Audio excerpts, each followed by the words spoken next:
এই বিষয়ে আরো খবরাখবর জানাতে যুক্ত হচ্ছেন আমাদের সহকর্মীরা। রাজধানীর পরিবাগ থেকে যুক্ত হচ্ছেন সহকর্মী মাহমুদুল হাসান ইমন এবং খুলনা থেকে যুক্ত হচ্ছেন মাকসুদুর রহমান। আমরা একটু শুরুতেই রাজধানীর পরিবাগে চলে যেতে চাই। ইমন, রাজধানীর ফিলিং স্টেশনগুলোতে আজকের চিত্র কি দেখতে পাচ্ছেন জানাবেন।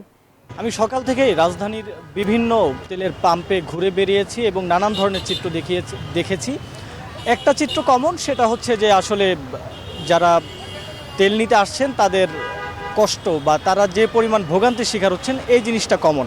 তাছাড়া কিছু কিছু তেলের পাম্পে আসলে তেল শেষ হয়ে গিয়েছে এমনও আমরা দেখেছি। যেমন আমি কিছুক্ষণ আগে ছিলাম রাজধানীর রমনাতে একটি তেলের পাম্পে দুপুর 12:30 নাগাদ তেল শেষ হয়ে যায় এবং তেল শেষ হওয়ার পর যারা আসলে 4 ঘন্টা 5 ঘন্টা ধরে সিরিয়ালে ছিল তারা আসলে একটা বিশৃঙ্খল পরিস্থিতি সৃষ্টি হয়। সেখানে আসলে তারা মাইকিং করে বলছিল যে দিনের প্রথম ধাপের তেল শেষ, এখন তারা দ্বিতীয় ধাপের তেল দিবে।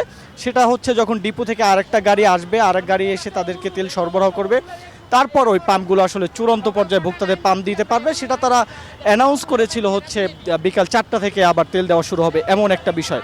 আমি বর্তমানে রয়েছি পরিবাগে আসলে সকাল থেকেই তেল দিচ্ছে এখানে। আসলে তাও একটা বিষয় জানিয়ে রাখতে চাই যে এখানে আসলে রেশনিং সিস্টেমে আসলে তেল দেওয়া হচ্ছে। যারা বাইকার আছে তাদেরকে 500 বা 600 টাকার তেল দেওয়া হচ্ছে এবং যারা প্রাইভেট কার আছে নিয়ে আসছেন তাদেরকে দেওয়া হচ্ছে 1000 টাকার তেল। এভাবে আসলে যারা পাম্প কর্তৃপক্ষ আমাদেরকে যেটা বলছেন যে যদি এরকম সংকট চলতে থাকে, পর্যাপ্ত ডিপো থেকে তারা পর্যাপ্ত তেল না পান, তাহলে এই সংকট আসলে কাটার সম্ভাবনা নেই। এই ছিল রাজধানী থেকে আমার কাছে সর্বশেষ তথ্য। একই তথ্য জানাতে আমরা যাব খুলনায়। সেখানে আছেন আমাদের আরেক সহকর্মী মাকসুদুর রহমান।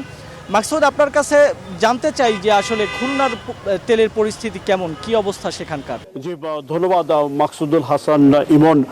সকাল থেকে আপনি যেভাবে বলছিলেন যে ঢাকার অবস্থা, খুলনার চিত্র কিন্তু প্রায় একই। শেষ চৈত্রের এই ক্লান্ত দুপুরে ডিপোর সামনে পরিস্থিতি কিন্তু একটু যেন ঝিম মারা পরিবেশ। এখানে কিন্তু সেই সকালের ব্যস্ততা এখন আর নেই। আমি যদি এই ডিপোর চিত্রটা একটু দেখাতে চাই, এটি হচ্ছে খুলনার যমুনা অয়েল কোম্পানি লিমিটেডের সামনে। এখান থেকে খুলনা, বরিশাল, শরীয়তপুর সহ 13টি জেলায় জ্বালানি তেল সরবরাহ করা হয়ে থাকে। বিপিসি সিদ্ধান্ত মেনে সকাল 9টার পরিবর্তে সকাল 7টা থেকেই কিন্তু তেল সরবরাহ শুরু হয়েছে। কিন্তু যেহেতু এখান থেকে শরীয়তপুর, বরিশাল সহ ফরিদপুর সহ অনেক দূরের জেলায় এখান থেকে তেল যায়, ফলে সেখানে তেল পৌঁছতে অনেকটা সময় লাগে। আমরা দেখছি যে এই শেষ সময় অর্থাৎ 3টা পর্যন্ত তেল সরবরাহ করা হবে। এখনও কিন্তু অনেকে তেল নিচ্ছে, অর্থাৎ এখান থেকে তেল নিয়ে সেই সংশ্লিষ্ট জেলায় পৌঁছাতে 5-6 ঘন্টা লাগবে। অর্থাৎ আগামীকাল সকাল থেকে হয়তো তারা পেট্রোল পাম্পগুলোতে তেল বিক্রি শুরু করতে পারবেন।